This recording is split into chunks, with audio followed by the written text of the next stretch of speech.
Assalamualaikum warahmatullahi wabarakatuh.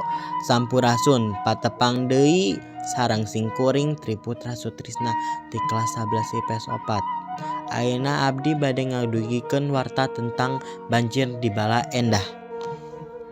Sabaraha minggu ka tukang daerah Bala Endah Kabupaten Bandung kakenaan ku rupi-rupi musibah salah sahijina mudalna Cai Wahangan Citarum.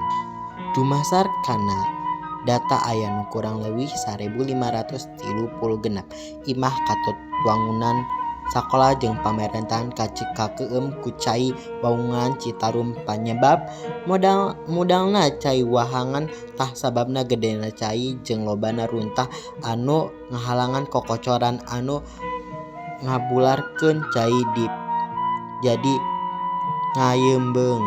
Pamarentah daerah geus ngadata korban jiwa ka sabaraha tempat sabab dumasar kana hasil laporan ti warga masyarakat teh teu saeutik ayana korban jiwa anu kabawa banjir.